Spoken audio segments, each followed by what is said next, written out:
Assalamualaikum warahmatullahi wabarakatuh. Perkenalkan, nama saya Amanda Destia dengan NIM 23030101 dari kelas Agronomi 1. Di sini saya akan mempresentasikan hasil rangkuman jurnal penelitian saya dengan judul Uji antagonis cendawan rhizosfer tanaman sawit dalam pengendalian patogen Ganoderma bunensis secara in vitro.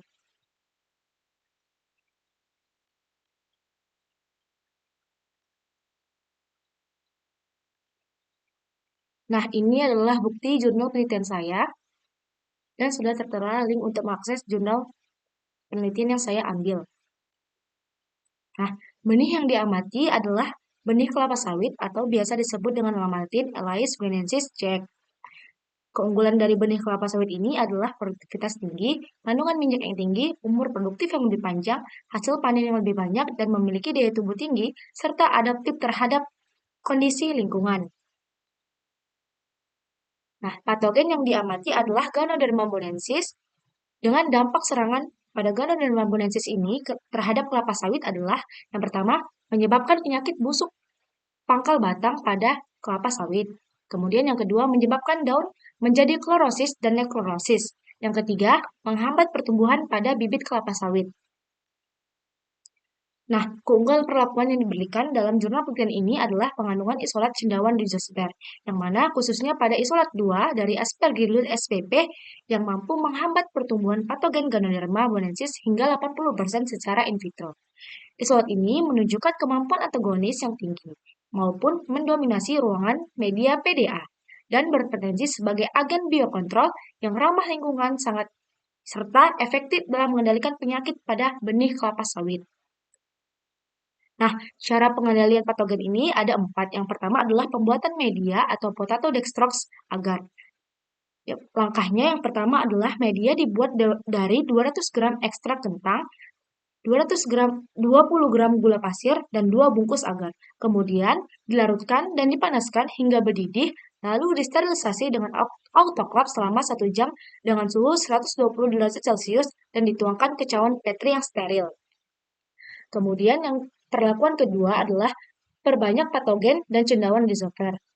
Langkahnya adalah patogen Ganoderma bonensis serta isolat cendawan rhizopter ini dari tanaman sawit diperbanyak terlebih dahulu di media PDA untuk keperluan uji antagonisnya.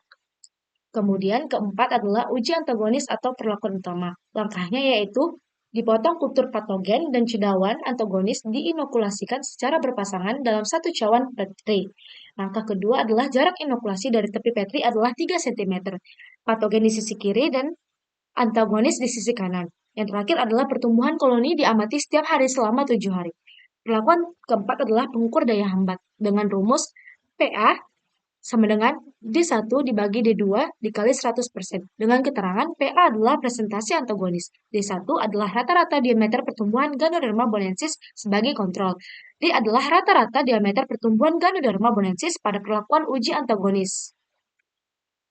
Nah, hasil penelitian ini adalah yang pertama, terdapat 4 isolat cendawan rhizopter tanaman kelapa sawit yang diuji terhadap Ganoderma bonensis.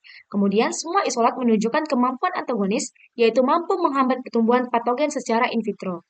Kemudian, isolat 2 atau Aspergillus sp memiliki daya hambat tertinggi sebesar 80%, paling efektif dibandingkan isolat lainnya. Kemudian, isolat 1, 3, dan menunjukkan daya hambat berturut-turut, yaitu 62,35%, 51,90%, dan 56,86%. Kemudian, cendawan antagonis bekerja dengan menghasilkan enzim kitanase dan glukanase dan senyawa antibiotik atau aspergillin yang merusak dinding sel Ganoderma bonensis. Kemudian, secara umum, cendawan rhizopter ini efektif sebagai pengendali hayati atau biologis terhadap penyakit busuk pangkal batang kelapa sawit. Dan yang terakhir adalah perlakuan Aspergillus spp direkomendasikan sebagai agen antagonis terbaik untuk pengendalian Ganoderma bonensis ini. Nah, kesimpulan dari jurnal penelitian ini adalah bahwa keempat isolat cendawan rhizosfer tanaman kelapa sawit mampu menghambat pertumbuhan patogen Ganoderma bonensis dengan tingkat efektivitas yang berbeda-beda, di mana dari hasil uji antagonis, isolat 2 Aspergillus spp merupakan yang paling efektif dengan daya hambat sebesar 80%. Maka cendawan Aspergillus spp berpotensi digunakan sebagai agen hayati atau biokontrol untuk mengendalikan penyakit busuk mangkal batang pada tanaman kelapa sawit secara ramah lingkungan. Nah, terima kasih atas perhatiannya. Bila ada kesalahan, saya mohon maaf. Assalamualaikum warahmatullahi wabarakatuh.